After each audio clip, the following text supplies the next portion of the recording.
Zara Coleman survives on 4 hours of sleep and instant noodles, juggling pre-med courses with 3 part-time jobs to support herself and her younger brother, until exhaustion makes her collapse into the arms of the most dangerous man in New York's medical underworld.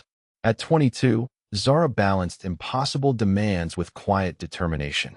She served coffee at the hospital cafeteria starting at 5 a.m., attended organic chemistry lectures until 3 p.m., then tutored struggling undergraduates in biology until 9 p.m. Her natural hair was pulled back in a practical bun, and her warm brown eyes showed the kind of exhaustion that sleep couldn't fix anymore. She was brilliant, focused, and 3 months away from either a complete breakdown or a miracle. Her dream was simple: become a doctor, give her 16-year-old brother Marcus a real chance at life, and maybe, someday, sleep for more than 4 consecutive hours. The numbers haunted her. $847 in checking, $23,000 in student loan debt, rent due in 3 days at $1,200. Marcus needed new school clothes and had been eating cereal for dinner again because she forgot to grocery shop. Again, she carried these figures like stones in her chest, calculating and recalculating, searching for some mathematical solution that would make survival possible. Wednesday morning arrived with the same brutal precision as every other day. The hospital cafeteria buzzed with early shift energy, doctors grabbing coffee before rounds, nurses stealing moments between patients. Zara moved through the familiar routine of brewing coffee, restocking pastries, and smiling despite the headache that had been building for 3 days. She'd skipped breakfast. Again, the $20 in her wallet needed to stretch until Friday, and Marcus came first. Organic chemistry at 11 a.m. blurred into a haze of molecular structures and reaction mechanisms. Professor Chin's voice seemed to come from underwater as Zara fought to focus on electron configurations when all she could think about was whether the electricity would get cut off before her next paycheck. Her notes became increasingly illegible as her vision swam.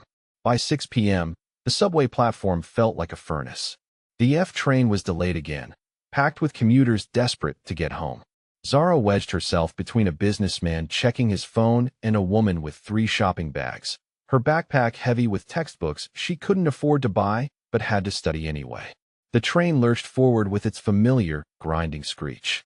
She'd made this commute 1,000 times, but today felt different. The fluorescent lights seemed too bright, the noise too loud, the air too thick. She gripped the metal pole tighter, her knuckles pale against her dark skin. 3 more stops to her tutoring session. She just had to hold on for 3 more stops. The train rounded a curve and Zara's vision tunneled. The businessman beside her was saying something, his voice distant and warped. Her hands were shaking. She couldn't remember the last time she'd eaten something that wasn't coffee or instant noodles. The train car tilted, or maybe she was tilting, and suddenly the dirty floor was rushing up to meet her. She was falling, really falling, when strong hands caught her shoulders. The grip was firm but gentle, steadying her against a chest covered in expensive fabric. Even through her dizziness, she registered the quality of the material, the subtle scent of expensive cologne mixed with something clean and sharp. "Stand back, give her space," a voice commanded. The voice was calm but carried absolute authority. American English with the faintest trace of an accent. Korean, maybe. She found herself looking up into dark eyes set in sharp, controlled features. The man holding her was maybe mid-30s, with black hair swept back and the kind of face that belonged on magazine covers. But it was his expression that cut through her confusion. Intense, calculating, concerned in a way that felt strangely personal. He was dressed in what had to be a $5,000 suit, charcoal gray with subtle pinstripes, perfectly tailored to his lean frame. His watch was Swiss, his shoes Italian leather. Everything about him screamed wealth and power in a way that felt completely out of place on public transit. What was a man like this doing on the F train during rush hour? "She's dehydrated," he said, his fingers checking her pulse at her wrist with practiced efficiency. "Someone call 911. "No," Zara managed to whisper, trying to straighten up. "I'm fine. I just need to sit down for a minute. I can't afford an ambulance." The man's eyes sharpened at her words. His thumb traced over the rapid flutter of her pulse, and she saw him taking in details. The worn spots on her jeans, the frayed edges of her backpack, the way she'd instinctively mentioned money before medical care. He was studying her like she was a puzzle he intended to solve. "You're not fine," he said quietly. "When did you last eat a real meal?" Zara tried to remember. Yesterday. Maybe the day before. A sandwich between classes when the cafeteria manager wasn't looking. This morning. I had coffee. Coffee isn't food. His voice had gone dangerously soft. The train was slowing for the next stop, and she realized he was supporting most of her weight. She should be embarrassed, should pull away from this stranger, should insist she was fine. Instead, she felt safer than she had in months. "The EMTs are 20 minutes out," someone called from the other end of the car. "Too long," the man replied. He looked down at Zara with those penetrating dark eyes. "I'm taking you to a hospital. Now. I can't afford it," she repeated, more weakly this time. "I don't have insurance that covers emergency rooms." Something shifted in his expression, a flash of what might have been anger, though not at her. "Money is not your concern right now. Staying conscious is." The train shuddered to a stop, and he helped her to her feet, one arm around her waist, moving with confident purpose toward the doors. She should protest. She should ask his name, demand to know where he was taking her, insist on going home to check on Marcus. Instead, she let herself lean against his solid warmth and wondered when someone had last taken care of her instead of the other way around. A black sedan waited at street level, engine running, driver alert, and professional. The man guided her into the back seat with the same careful attention he'd shown on the train. As they pulled away from the subway station, Zara realized she was in a car that cost more than her entire education, with a man who moved through the world like he owned it, heading toward a destination she couldn't afford and somehow didn't need to worry about. She closed her eyes and let herself sink into leather seats softer than her mattress, wondering what kind of man carried that much authority, dressed that expensively, and rode public transportation just to catch college students when they fell. Zara woke to silence that felt expensive, not the kind of quiet that came from being alone, but the deliberate hush of a place where noise was forbidden by design. Her eyes opened slowly, adjusting to soft lighting that seemed to come from everywhere and nowhere at once. The ceiling above her was pristine white with recessed fixtures that cast no harsh shadows. This wasn't a hospital room. This was something else entirely. The bed beneath her was more comfortable than anything she'd slept in for years. The sheets were impossibly soft, probably Egyptian cotton with a thread count higher than her monthly food budget. And 4-line ran from her left arm to a bag of clear fluid hanging from a stand that looked like it belonged in a science fiction movie. Everything was spotless, state-of-the-art, quietly luxurious in a way that whispered rather than shouted about money. She felt better. That was the strangest part. The persistent headache that had been her companion for weeks was gone. Her mouth wasn't dry anymore. Even her vision seemed clearer, colors more vibrant than they'd been in months. When she tried to remember the last time she'd felt this rested, this comfortable, she came up empty. "Good morning, Miss Coleman." The voice came from a woman in a white coat who'd entered so quietly Zara hadn't heard the door. She was Asian, early 40s, with kind eyes and the sort of expensive haircut that suggested this place paid its staff very well. "I'm Dr. Sarah Kim, and I've been monitoring your recovery." "Recovery from what?" Zara asked, trying to sit up. The movement was easier than it should have been. "Where am I exactly?" Dr. Kim consulted a tablet that looked like it had been designed by engineers who'd never heard the word budget. "You're in a private medical facility in Manhattan. You suffered severe dehydration, acute malnutrition, and exhaustion-induced syncope. In layman's terms, your body was shutting down from lack of food and rest. Another few hours, and we could have been looking at organ failure."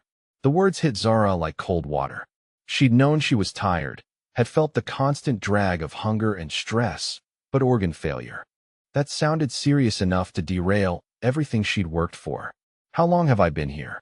18 hours. "We've been rehydrating you and getting your blood sugar stabilized. Your electrolyte levels were dangerously low." Dr. Kim's expression was professionally concerned, but not unkind. "When did you last eat a full meal, Miss Coleman? And please don't say coffee or instant noodles." Zara tried to calculate. 3 days ago. Maybe 4.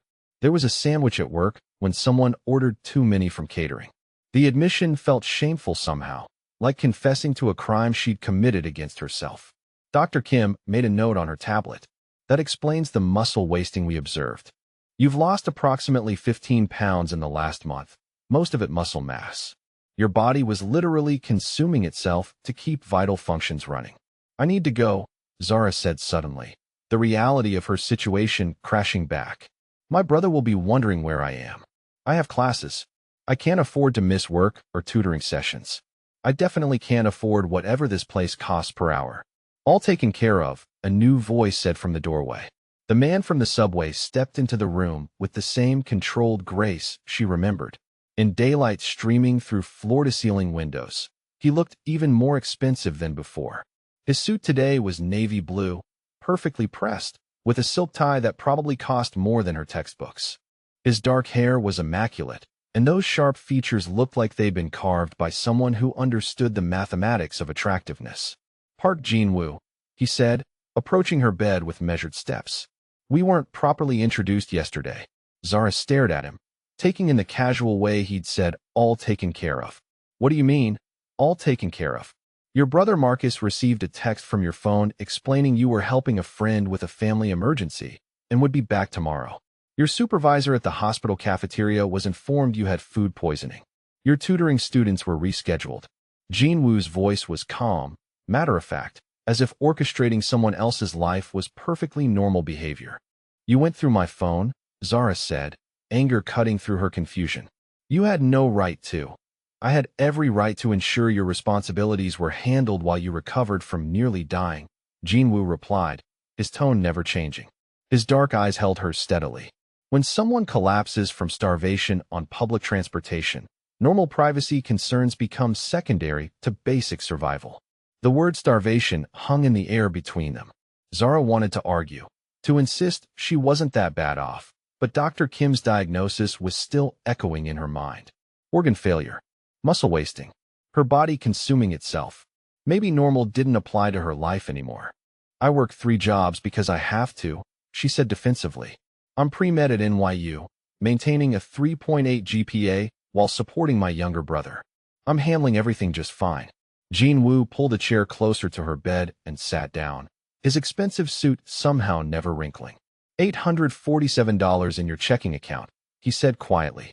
$23,000 in student loans at 6.8% interest.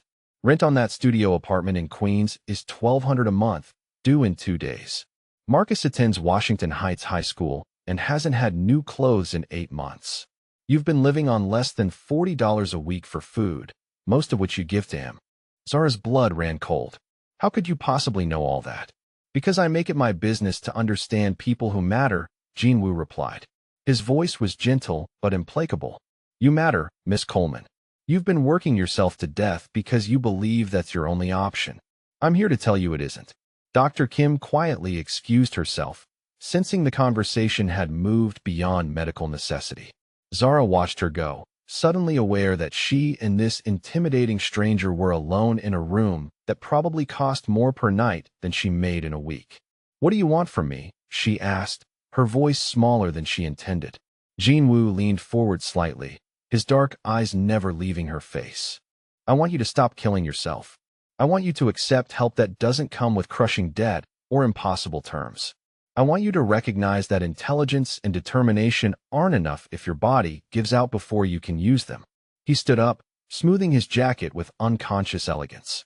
The treatment you've received here costs nothing. The 4 fluids, the monitoring, Dr. Kim's time, the private room. Consider it an investment in someone I believe has extraordinary potential. An investment, Zara repeated. What kind of return do you expect on investments, Mr. Park? For the first time since she'd met him, Jin-woo smiled. It wasn't a particularly warm expression, but it wasn't cold either. Something calculated but genuine. The kind of return that comes from watching brilliant people fulfill their potential instead of dying in subway cars because they can't afford to take care of themselves. He moved toward the door with that same fluid confidence, then paused and looked back at her. You collapsed because you're killing yourself, Miss Coleman. The next time might be permanent. Think about whether that's really the legacy you want to leave your brother. The door closed behind him with barely a whisper, leaving Zara alone with the soft hum of expensive medical equipment and questions that felt too large for the pristine white room to contain. After Dr. Kim cleared her for discharge the next morning, Jinwoo appeared at Zara's room, carrying a small leather portfolio. He was dressed in another impeccable suit, this one charcoal with subtle pinstripes that caught the light when he moved. His expression was businesslike, but not unkind, the look of someone about to make an offer that would change everything. "I'd like you to join me for breakfast," he said. "There are some things we should discuss before you return to your current situation." Current situation. The phrase made her circumstances sound like a temporary inconvenience rather than a grinding reality that had been wearing her down for months. But something in his tone suggested this wasn't really a request. Zara found herself nodding, curiosity overriding caution. Jinwoo led her through corridors that felt more like an exclusive hotel than a medical facility. Original artwork lined the walls, and the carpet was thick enough to muffle their footsteps completely. They took a private elevator to the top floor, emerging into what was clearly his personal office space. The room was designed to impress and intimidate in equal measure. Floor-to-ceiling windows offered a panoramic view of Manhattan, the city spread out below like a detailed map of power and possibility. The furniture was dark wood and rich leather, expensive but not ostentatious. Everything suggested success, control, and resources that most people could only dream of. "Please, sit," Jinwoo said, gesturing toward a leather chair positioned across from his desk. Coffee and pastries had been arranged on a side table, the kind of breakfast that probably cost more than she spent on groceries in a week. Despite everything, Zara realized she was genuinely hungry for the first time in months. She took a croissant that flaked perfectly in her hands and coffee that tasted like it had been imported from somewhere with volcanoes and perfect weather. Jinwoo watched her eat with the same calculating attention she'd noticed on the subway, as if her appetite confirmed some theory he'd been developing. "I have a proposition for you, Miss Coleman," he began, settling behind his desk with practiced ease. "A position that would solve your immediate financial concerns while utilizing your medical training and natural abilities." Zara set down her coffee cup, suddenly wary. "What kind of position exactly?" Jinwoo opened the leather portfolio and slid a document across the desk toward her.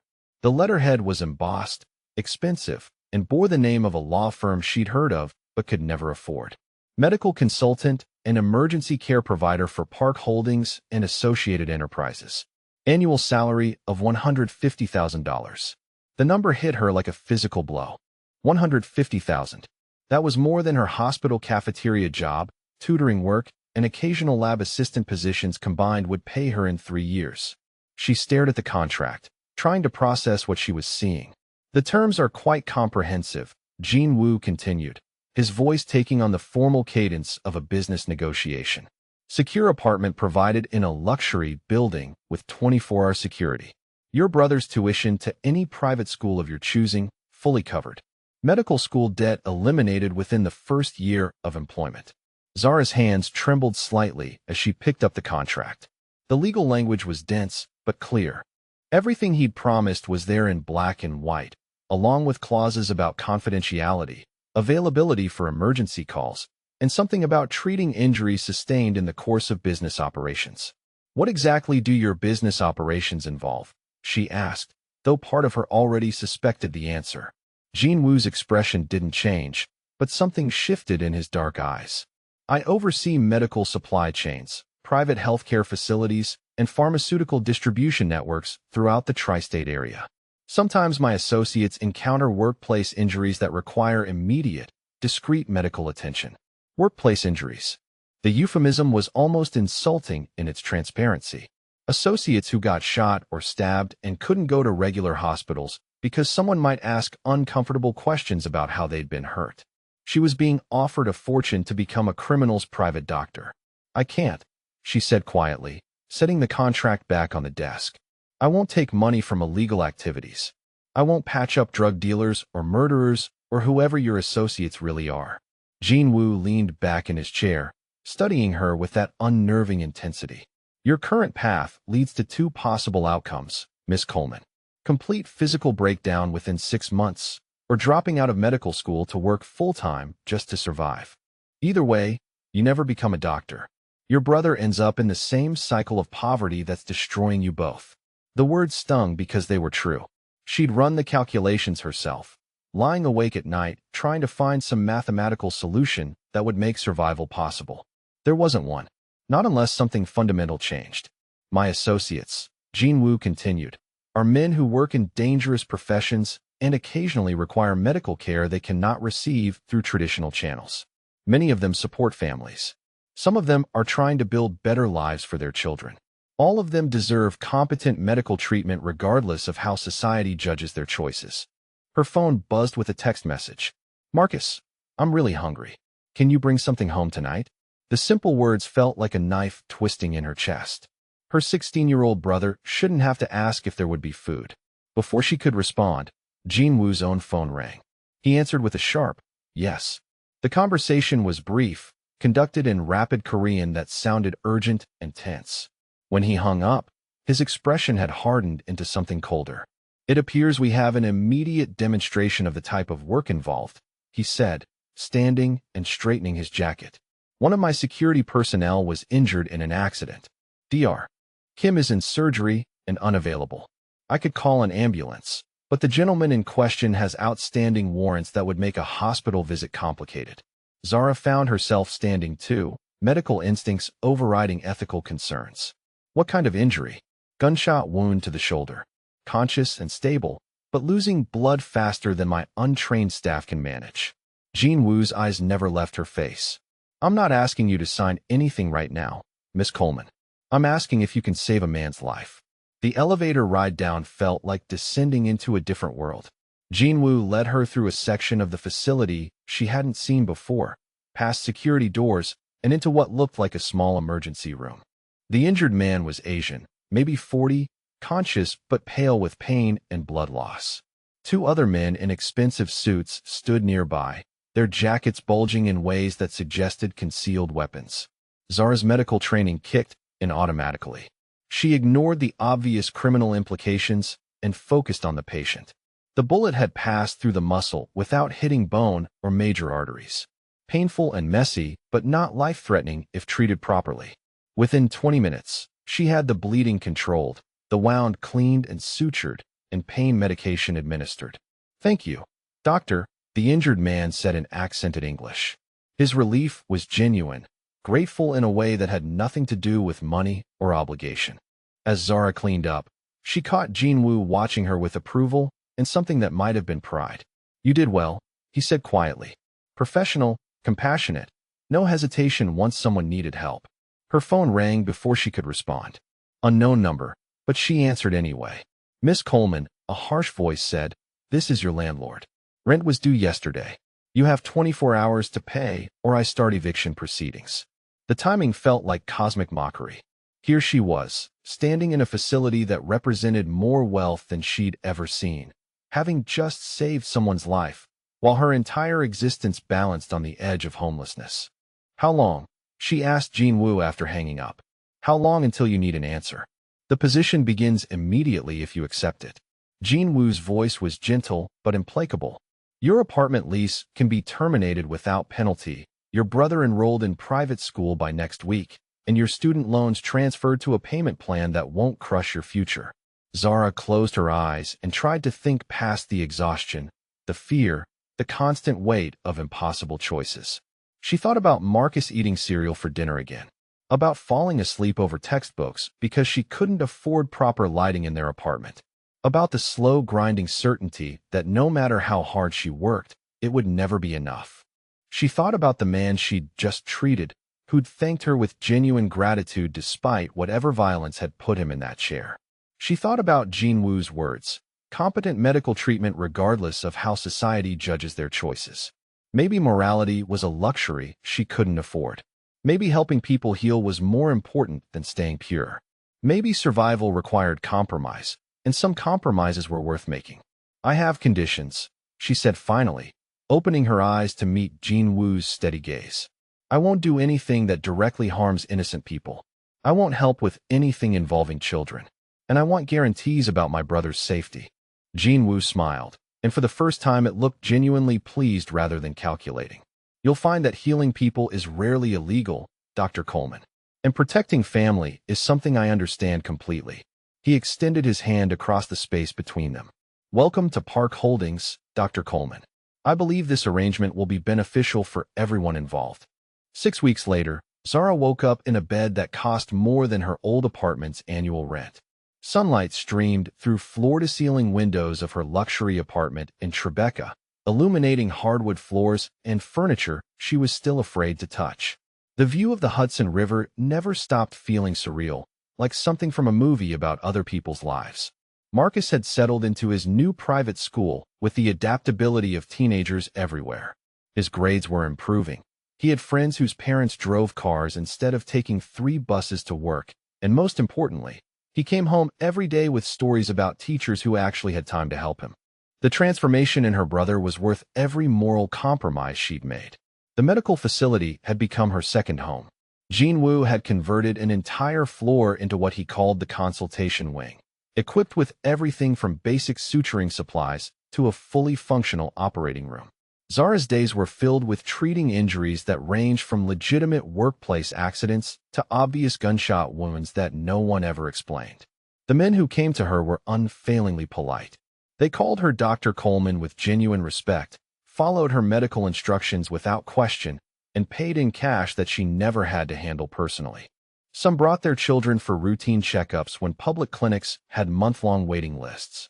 Others needed treatment for chronic conditions they couldn't afford to manage elsewhere. Whatever Jinwoo's business actually involved, his associates included a surprising number of family men who simply needed health care in a system that priced them out of survival. That evening, Zara was updating patient files when Jinwoo appeared in her office doorway carrying takeout containers that smelled like authentic Korean food. He'd made a habit of ensuring she ate proper meals, though he always framed it as coincidence rather than concern. Dr. Kim recommended the bulgogi from that place on 32nd Street, he said, setting the containers on her desk with characteristic precision. She mentioned you've been working through lunch again. Zara looked up from her computer, taking in his appearance. His suit was slightly rumpled, unusual for someone whose clothing normally looked like it had been pressed moments before wearing. There was a tension in his shoulders that suggested the day hadn't gone smoothly. "How was your meeting with the pharmaceutical distributors?" she asked, accepting the offered chopsticks. Jinwoo had been negotiating some kind of supply contract that required his personal attention. Productive, but longer than anticipated. He settled into the chair across from her desk, his own container remaining unopened. Some people require more convincing than others when it comes to fair pricing for life-saving medications. The way he said convincing made Zara wonder exactly what methods of persuasion Jinwoo employed, but she'd learned not to ask questions that might have answers she couldn't unknow. Instead, she focused on the bulgogi, which was exactly as good as Dr. Kim had promised. "Your brother called the facility today," Jinwoo mentioned, his tone carefully casual. "Apparently, he wanted to thank me personally for his new school situation." Quite articulate young man. Very protective of his sister. "Marcus called you directly," Zara said, alarmed. "I told him not to bother you with. It wasn't a bother." Jinwoo's expression softened slightly. "He was concerned because you missed dinner last night. Wanted to make sure someone was ensuring you took care of yourself, since you clearly won't do it independently." The observation stung because it was accurate. Left to her own devices, Zara would work until exhaustion forced rest, eat when hunger became impossible to ignore, and prioritize everyone else's needs before her own. It was a pattern she developed over years of survival, and apparently Jinwoo had noticed. Their comfortable conversation was interrupted by the sharp ring of his emergency phone. Jinwoo answered immediately, his expression shifting to something colder as he listened to rapid Korean. When he hung up, he was already standing, straightening his jacket with movements that had become defensive. "I need to handle something," he said. "Don't wait for me to finish your dinner." He was gone before Zara could respond, leaving her alone with questions she couldn't ask and worry she had no right to feel. Jinwoo's business occasionally required his physical presence in situations that involved risk, but he'd never seemed concerned about the dangers before. 3 hours later, Zara was preparing to leave when the elevator doors opened and 2 of Jinwoo's security team emerged supporting him between them. His expensive shirt was torn and bloody, his usually perfect hair disheveled, and his face was pale with what she recognized as shock and pain. "What happened?" she demanded, her medical training overriding everything else as she helped them get Jinwoo onto an examination table. Rival organization attempted to interfere with our pharmaceutical negotiations. One of the men explained tersely. Mr. Park was hit during the altercation. Jinwoo's jacket fell away to reveal a knife wound along his left shoulder, deep enough to require immediate attention but not life-threatening. As Zara worked to assess the damage, she realized this was the first time she'd seen him genuinely hurt, genuinely vulnerable. Without his perfect suit and unshakable composure, he looked younger somehow, more human. This is going to need sutures, she told him, preparing antiseptic and local anesthetic. The cut is clean but deep. You're lucky it missed anything vital. Jinwoo submitted to her treatment with the same stoic patience his associates always showed. But there was something different about his silence. More personal. When Zara began cleaning the wound, she noticed other scars across his shoulder and chest. Old wounds, some surgical, others clearly from violence. This man's body told a story of survival that went back years. You've been hurt before, she observed quietly, her hands steady as she worked. These scars are old. Occupational hazards, Jinwoo replied, his voice tight with controlled pain. Building an empire requires taking certain risks. Zara found herself studying his face as she sutured the wound. Without the armor of expensive clothing and perfect grooming, Jinwoo looked less intimidating and more like someone who'd fought hard for everything he had. The sharp features were still there, but now she could see exhaustion underneath the control, vulnerability beneath the power. Why pharmaceuticals? She asked, applying antibiotic ointment with careful precision. Why build an empire around medical supplies instead of something more traditionally profitable? Jinwoo was quiet for so long that Zara thought he wouldn't answer. When he finally spoke, his voice was softer than she'd ever heard it, almost hesitant. I had a younger sister, he said, staring at the ceiling rather than meeting her eyes. Minyoung. She was everything good about our family, everything I wasn't. Kind, gentle, never hurt anyone in her life. When she was 19, she developed what should have been a treatable infection. Simple antibiotics would have cured it completely. Zara's hands stilled on his bandage. Should have been treatable. We were poor then. Really poor, not just struggling like you were. The kind of poverty where you choose between rent and food, where medical care might as well be on the moon. Minyoung's infection spread because we couldn't afford proper treatment. By the time I scraped together enough money for a doctor, it was too late.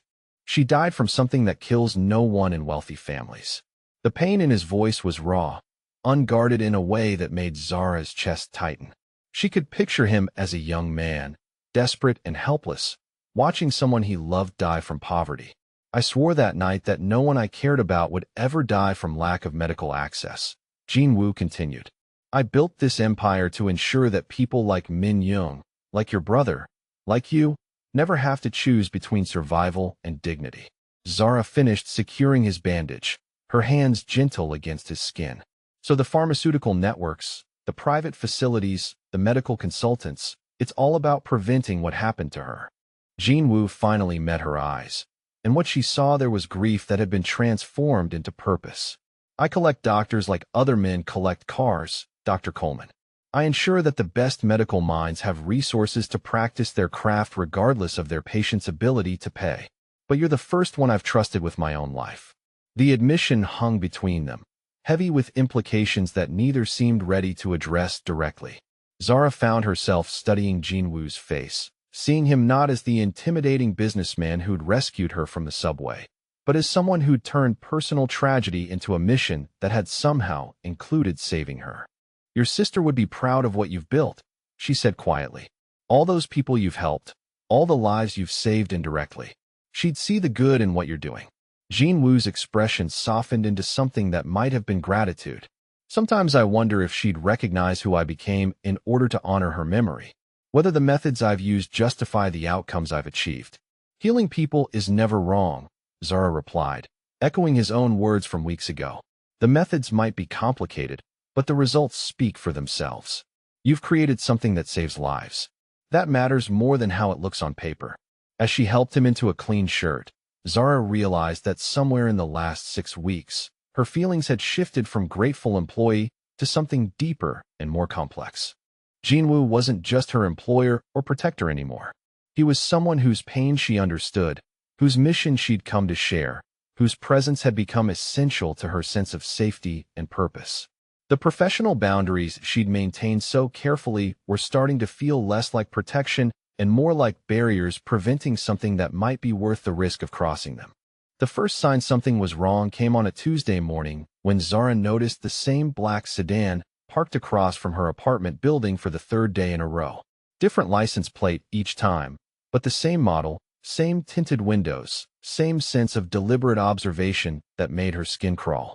She mentioned it to Jinwoo during their evening dinner, a routine that had developed naturally over the past few weeks. His expression tightened almost imperceptibly as she described the car, the feeling of being watched during her commute, the way conversations seemed to stop when she entered certain areas of the medical facility. "Probably nothing," he said, but his voice had taken on that controlled quality that meant he was already calculating responses to threats she couldn't see. "I'll have security increase their awareness around your building." Zara wanted to argue that she didn't need additional protection, that she was perfectly capable of taking care of herself, but something in Jinwoo's expression discouraged objection. Instead, she focused on her Korean barbecue and tried to convince herself that paranoia was just an occupational hazard of working in his world. The feeling of being watched intensified over the next week. Marcus texted her Thursday afternoon with news that made her blood run cold. "Some guys were asking about you at school today. Wanted to know what time you usually pick me up, where you work now."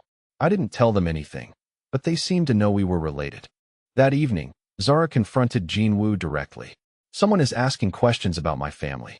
This isn't paranoia anymore. What aren't you telling me about the risks involved in working for you?" Jinwoo set down his phone with deliberate precision, his dark eyes meeting hers with an intensity that suggested internal debates she wasn't privy to. "There are occasionally conflicts between business interests," he said carefully. "Rival organizations that believe intimidation is an acceptable negotiating tactic. It's one reason I prefer my medical consultants to maintain low profiles." "Low profile," Zara repeated. "You mean stay hidden so no one realizes I'm important to your operations?" "I mean stay safe so no one realizes you've become important to me personally," Jinwoo replied, his voice quiet but absolute. "The distinction matters, Dr. Coleman." The admission hung between them, weighted with implications neither seemed ready to address. Before Zara could respond, her phone rang. Marcus again, this time his voice tight with fear. "Zara, there are men in the hallway outside our old apartment. I came by to get some books I forgot, and they're just standing there watching the door. I'm hiding in the stairwell." "Stay exactly where you are," Zara commanded, already reaching for her jacket. "Don't move until I get there." Jinwoo was on his feet before she finished the call. "You're not going anywhere near that building," he said, his voice carrying absolute authority. "I'll send a team to extract your brother immediately." "Those are my neighbors they're threatening," Zara shot back, adrenaline overriding common sense. "Marcus is scared and alone because these people are looking for me. I'm not hiding while a 16-year-old handles my problems." The argument that followed was brief and decisive. Jinwoo made 3 phone calls in rapid Korean while Zara paced his office like a caged animal. Within 20 minutes, Marcus was safely in the back of an armored sedan heading toward Jinwoo's facility, but the incident had shattered any illusion that her old life was safely separate from her new one. "I want to maintain some independence," Zara insisted as they watched Marcus's car disappear into traffic from Jinwoo's office windows.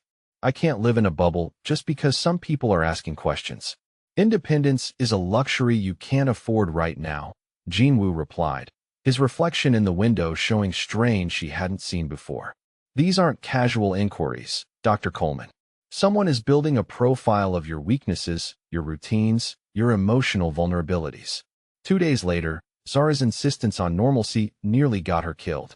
She'd convinced Jinwoo to let her return to her apartment to collect personal items, despite his obvious reluctance. The building felt wrong the moment she stepped out of the taxi. Too quiet, too empty for a Friday evening. The lobby that should have been bustling with residents coming home from work was deserted except for a janitor she'd never seen before who watched her with too much interest. The elevator ride to the 15th floor felt endless.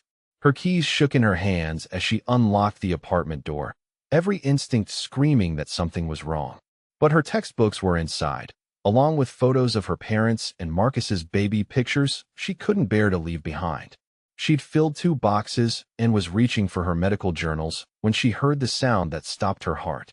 Multiple sets of footsteps in the hallway outside, moving with military precision toward her door. Zara's phone was in her hand immediately, Jin Woo's number already dialing, but the door burst open before the call could connect. 3 men entered with the casual confidence of people who owned whatever space they occupied. They were large, professionally dressed, and carried themselves like violence was just another business tool they'd mastered. Dr. Coleman, the leader said, his voice carrying a slight accent she couldn't place. You're going to come with us quietly. No one gets hurt if you cooperate. Her heart hammered against her ribs so hard she could hear it in her ears. This was really happening. These men were here to take her, probably to use her as leverage against Jin Woo, and she was completely powerless to stop them. Her medical training included nothing about hostage situations or armed kidnapping. I'm not going anywhere with you, she managed to say, her voice steadier than she felt. Whatever problem you have is with my employer, not with me. Your employer made our problem his problem when he interfered with our pharmaceutical operations, the man replied, stepping closer. You're going to help us negotiate a more reasonable business arrangement. The second man moved to block her path to the door while the third positioned himself near the window. Professional, coordinated, clearly experienced with this type of intimidation. Zara calculated her options and came up empty. She could scream, but the building was too empty for anyone to hear. She could fight, but 3 trained men against 1 exhausted medical student wasn't a contest. Then the lights went out. Emergency lighting kicked in a moment later, casting everything in hellish red shadows. The men were shouting commands to each other, but their words were drowned out by the sound of the apartment door splintering off its hinges. Jin Woo entered the apartment like controlled violence given human form. He moved with lethal precision, and within seconds 2 of the men were unconscious on her living room floor.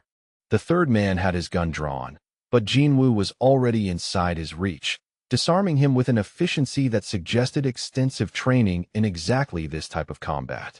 The silence that followed was deafening. Jin Woo stood in the middle of her destroyed living room, his expensive suit torn, his knuckles bloody, his chest rising and falling with controlled breathing. When his eyes found hers, the relief there was so naked it took her breath away. Are you hurt? He asked, his voice rough with emotion he wasn't bothering to hide. Zara shook her head, not trusting herself to speak. The fear was still coursing through her system, making her hands tremble and her vision swim. She'd never been that scared before, never felt that helpless, never understood how quickly normal life could become a nightmare. Jin Woo crossed the room in 3 strides and pulled her against his chest, his arms wrapping around her with desperate intensity. She could feel his heart pounding, could smell the scent of violence and expensive cologne that clung to his clothing. For a moment they stood like that, holding each other in the ruins of her old life. I'm sorry, he said quietly, his voice muffled against her hair. I should have insisted on better protection. I should have anticipated this. I should have kept you safe. You did keep me safe, Zara replied, surprised by how much she meant it. You came for me. You saved me. Jin Woo pulled back enough to look at her, his hands framing her face with careful tenderness.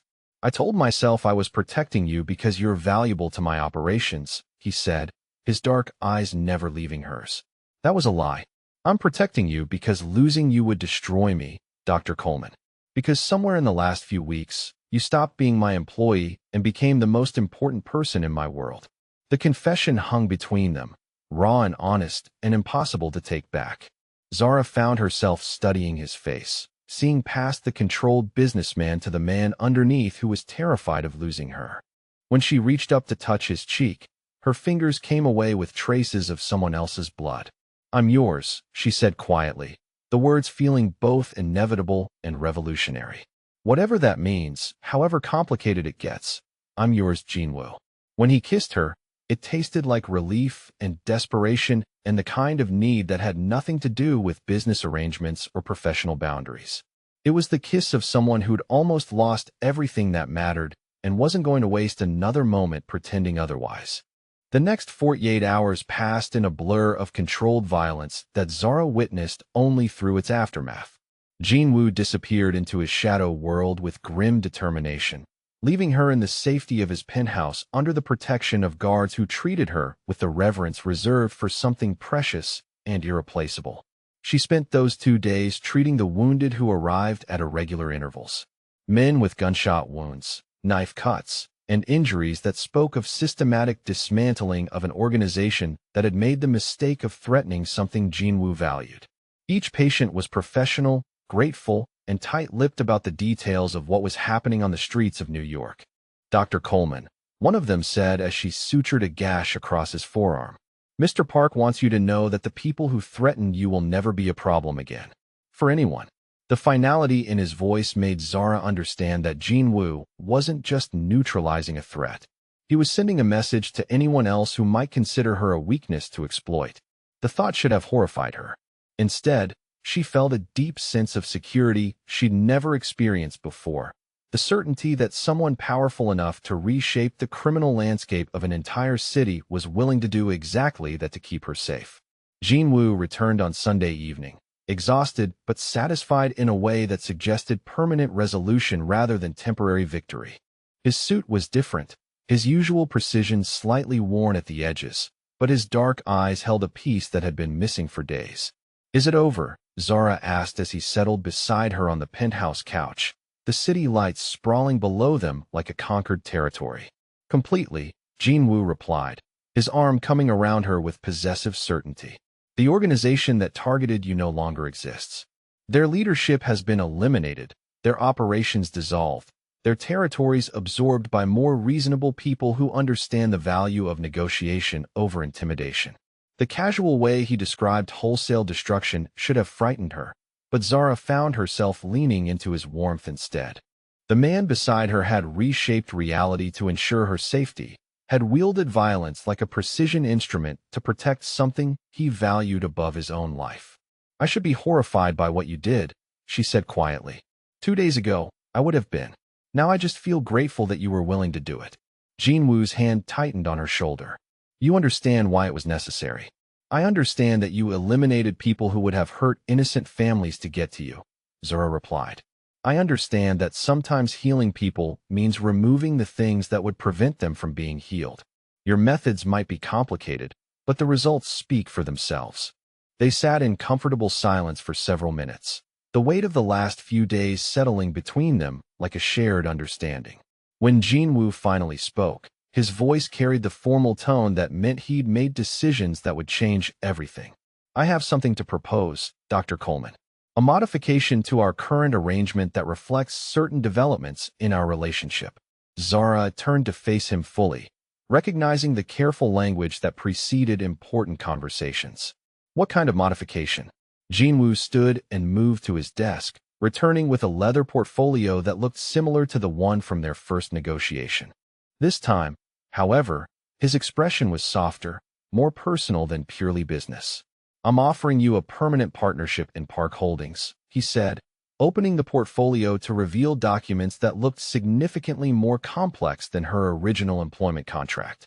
"Not as a medical consultant, but as my partner in all aspects of the organization. Full equity stake, decision-making authority, and responsibility for expanding our legitimate medical operations." Zara scanned the papers, her eyes widening at figures that represented more wealth than she'd ever imagined possessing. But beyond the financial terms, she recognized what he was really offering: complete integration into his world, equal standing in his empire, permanent security that extended far beyond employment. "This is more than a job modification," she said, looking up at him with growing understanding. Jinwoo's expression intensified, his dark eyes holding hers with unwavering focus. "You're mine, Dr. Coleman," he said, his voice quiet but absolute. "Not as an employee or a consultant, but as the woman I can't live without. As my partner in everything I've built and everything I plan to build."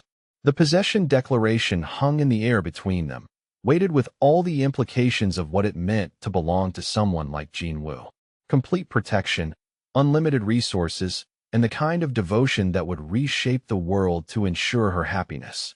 "And you're mine," Zara replied, her voice steady despite the magnitude of what she was accepting. "All your broken pieces and protective instincts. All your power and all your scars. All of it." Jinwoo moved closer, his hands framing her face with the same careful tenderness he'd shown in her destroyed apartment. "Forever," he said, and it sounded like a vow. "Forever," she agreed, and meant it completely. The kiss that followed was different from their first desperate connection in the aftermath of violence. This was deliberate, claiming, a seal on promises that would bind them together in ways that went far beyond legal documents or business arrangements. When they broke apart, Jinwoo's expression held satisfaction and something deeper, the look of a man who'd found the missing piece that made everything else worthwhile. "There are specific plans I want to discuss," he said, settling back beside her with the portfolio open between them. "Your medical school debt will be eliminated immediately. Marcus will attend whatever university he chooses with full support. And I want to establish a network of community clinics under your supervision, places where people like your family can receive quality care regardless of their ability to pay." Zara studied the plans he'd outlined, recognizing her own dreams reflected back in expanded form. The clinics would serve the communities that needed them most, staffed by doctors who shared her commitment to healing above profit. It was everything she'd hoped to accomplish with her medical career, scaled up through resources she never could have accessed alone.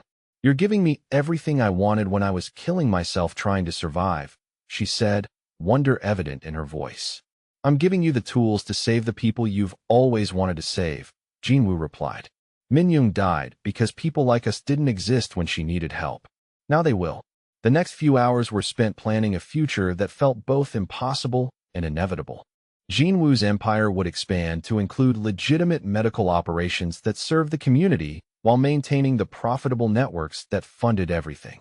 Zara would oversee the transition from underground medical consultant to legitimate healthcare executive, bringing ethical medical care to populations that traditional systems had abandoned. As dawn broke over Manhattan, Zara found herself standing at the penthouse windows, watching the city wake up below them. 6 months ago, she'd been collapsing from exhaustion on a subway train, literally dying from the effort to survive in a system designed to crush people like her. Now she was planning how to use unlimited resources to ensure no one else would face those same impossible choices. Jinwoo joined her at the window, his arms encircling her from behind in a gesture that had become natural over the past few weeks. "Any regrets?" he asked quietly. Zara leaned back against his solid warmth, thinking of Marcus thriving in his new school, of the patients she'd treated who would otherwise have suffered or died, of the clinics they would build together that would serve thousands of people who desperately needed advocates. "None," she said, and realized it was completely true. 6 months ago, she'd fainted from poverty and awakened to purpose. She'd traded her independence for influence, her moral purity for the ability to actually change lives on a scale that mattered. In accepting Jinwoo's protection, she'd found not just safety, but partnership with someone whose mission aligned perfectly with her own deepest values. The woman who'd collapsed on that train had been dying by degrees, crushed under the weight of a system that punished people for being poor. The woman standing in this penthouse was alive, powerful, and positioned to heal not just individuals, but entire communities that had been written off as acceptable casualties. She'd found the man whose life's work was saving people, and together they would build something that honored both his sister's memory and her own dreams of making healing accessible to everyone who needed it. The future stretched ahead of them, complex and challenging, and filled with possibilities that neither could have imagined when they were struggling alone. But they wouldn't be struggling anymore. They would be building, together, something that would outlast them both and serve people who needed advocates with the resources and determination to fight systems that treated survival as a privilege instead of a right.